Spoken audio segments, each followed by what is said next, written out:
Hey guys, Stella here through Max Niagara. So today guys, I kind of want to go over a little bit about why I got into real estate, and it's not your average reason why you get into real estate. So as you can see, there are a lot of realtors that get into it just kind of maybe because of the money or because, some of the other passions or hobbies that they had didn't really work out. And there's nothing wrong with that. Everybody to each their own, completely fine. The reason I'm telling you a little bit about myself is because I didn't really get into real estate for any of those reasons. In fact, I got into it kind of by mistake, if that makes sense. So let me kind of go a little bit over how the process actually ended up happening. So when I was in university, I went to school for business economics and finance. And during that time, I needed a lot of money. And as students know, you're broke. You're broke during university. My parents didn't help me. I had to take OSAP out. I paid my entire OSAP off. I had to work really, really hard. And so with that, I had to go and find a job that would help me get through university years. And so I ended up going ahead and just going for an interview at BMO. As a sales rep, and a lot of students at university, they usually wait for the business department to help them get positions. I didn't have that kind of time. I went for it, and I just went to the interview. I remember after or during my interview, I was being interviewed by 3 women, and I remember the one woman being like, oh my gosh, like I just got goosebumps listening to you. And I'm like, oh my gosh, like I hope I get the job. Like I was ecstatic, right? Because like I didn't have any experience. I didn't have anything. They just loved me and, I guess my passion and my drive. And so they invested in me, they hired me, and I was so happy. And within 2 weeks, the manager actually promoted me to a little bit of, I guess, I would say more responsibility. My pay didn't go up, but hey, I still learned a lot and I was really grateful for it.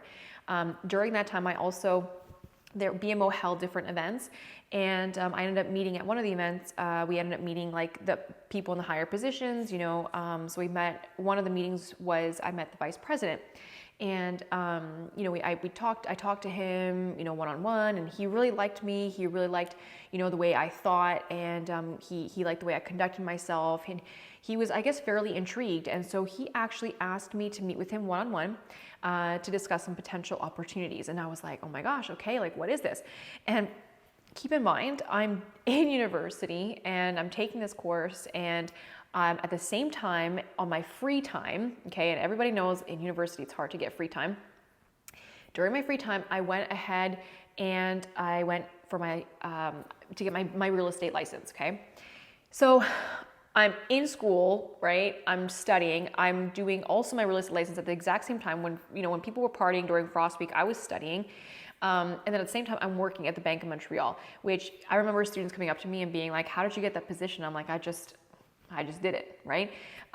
So anyways, I met with the vice president, and he offered me a position where I could work with, I guess, higher portfolios, so like multi-million-dollar portfolios, helping them to invest and make money. And he was going to pay for all my licensing. He was going to make sure that I get there, and like he really believed that I could do a fantastic job. I believe the branch was called Nesbitt Burns, so you'd be dealing, I think, also in the States. So it was a great opportunity, and at the time it was a bit of a struggle because I had to choose. I was literally just about to get my real estate license, and then he gave me this amazing opportunity. And so I was like, okay, you know what, I'm gonna think about it. So I thought about it. I did end up getting my real estate license.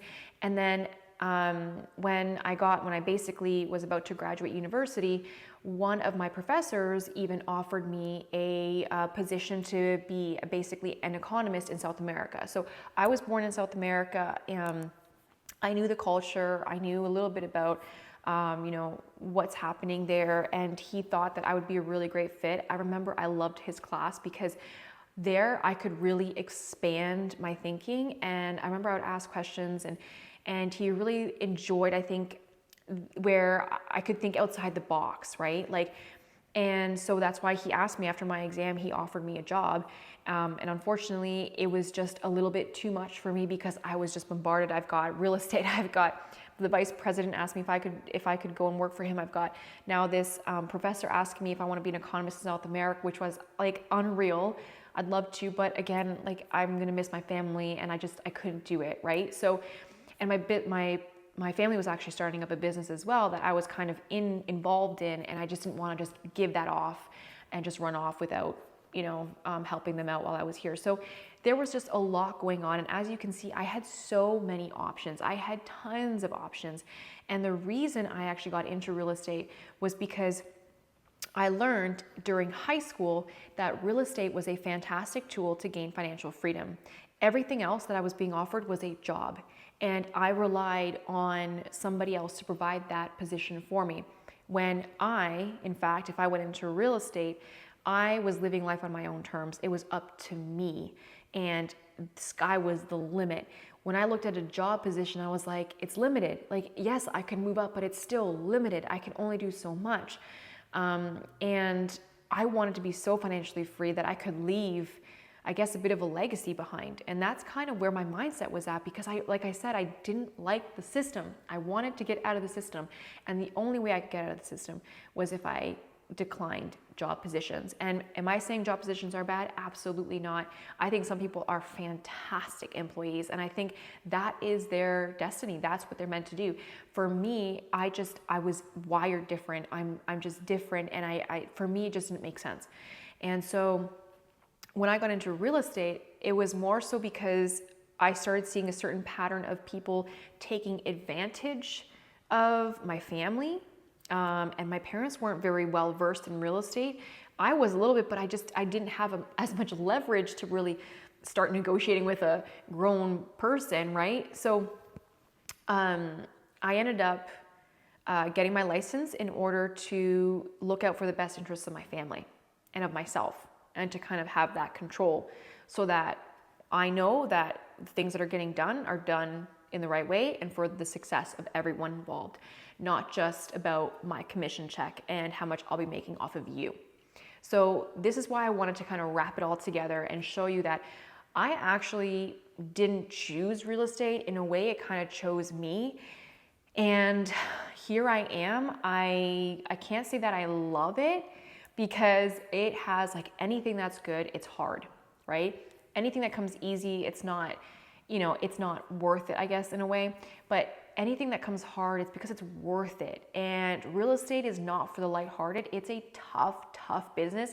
I believe, in my opinion, from everything that I've learned, and I've managed other businesses, like I've managed my dad's businesses, and any other business, I'm telling you right now, real estate is one of the hardest entrepreneurial positions to have.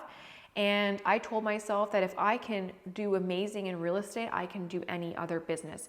And I truly believe that. And I'm not sure if I mentioned this earlier, but one of my dreams, I guess, at the time, was to become a business analyst.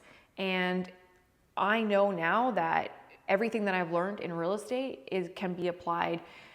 Even though a lot of things kind of came fairly naturally to me with business, I did learn a lot from real estate, because it's selling yourself. It's giving value, and it's like value at a level that you can't even imagine, because there's so much competition. So how do you set yourself apart? So that's a little bit about why I got into real estate, how I got into real estate. And at the end of the day, it's not about the commission. It's not about the money. Yeah, sure, I've got to make a living, and I want to become financially free, and I use money as a tool to get there. But I do it in a way where I provide tremendous value that you don't want to go anywhere else. And you see that if you don't use me, that it could be a risk to your financial freedom as well. Because I, day in and day out, like I did when I was younger, research, study. My biggest goal right now is becoming the best agent that ever existed. And how do I do that? By becoming the best version of myself and learning as much as I can about every single aspect of this business. And that's, from the structure itself, like a home building itself. So that's why I've got my builder's license, from, learning the mortgage side, the financing side. Like that's why I took the mortgage agent course, but I never got my license in it because that wasn't my goal. And then I'm also taking my securities course and all these different things to just grow. And now I'm in land development, and it's just unbelievable the amount of knowledge that I have. And so this is why I want my following to use me as a leverage. And like I am free for you to use at this time. So why not use that? I work super hard to really, I guess, differentiate myself from the average agent. And I try to be the best version of myself in order to make sure that I can help you guys and advise you guys in the best way possible. So I may be young, I may look young, I'm in my 30s, but I look young, but I work really, really hard and take it not just from myself, but from my track record. I had job opportunities left, right, and center, and I just didn't end up taking it just because of the way my mind works and where I'm heading. So if you're somebody who wants to learn more about, how I can help you and how I can be of value to you, let's sit down and have a conversation. There's no obligation. It's just a matter of let's just talk. If there's something I can help with, if there's something that, I can share with regards to my experience, like why not? Why not learn from somebody? Like learn from somebody who is doing it all right now. Why waste your time? Like get ahead and use this tool for your leverage. And real estate, honestly, guys, I truly believe this, that real estate is the way to go. And I don't think it's always going to be there. Like the economy, the systems are always changing, and there's going to be a big change coming in the next years to come because people are making really good money in real estate, and they're just going to try and make it that much harder for you to get there. And so get into it now while you can. If you're a first-time home buyer, let's have a conversation. Let's start planning and putting in a strategy on where you can get in. If you're a builder, I've got my builder's license. I am always like learning different materials, different products, how to put these things together, how to connect that with the demand of people coming into the area, demographics. Like I'm telling you guys, when I tell you I'm studying. And it's funny because my operations manager, I don't put it in my calendar, so she doesn't know what I'm doing, but I'm literally working all the time, and to the point where she was like, well, like I never get to talk to you, never get to, and it's hard because I'm that kind of person. I'm always learning, strategizing, how to come up with the best plan, how to think outside the box, how to be creative. And I'll be honest with you guys, not a lot of people are doing that. And that's not just to toot my own horn. That's because I want you guys to know that you have me at your fingertips, so why not use me now? So if you are interested in learning more, let's have a conversation and let's get the ball rolling, because here's the thing is, don't take this for granted. The more and more people start realizing how much money you can make in real estate, the more there's going to be laws against it. So get into it while you can. And if you need help, I'm here. I'm always here, and I'm happy to help. So thank you guys so much for watching, and we'll see you in the next video.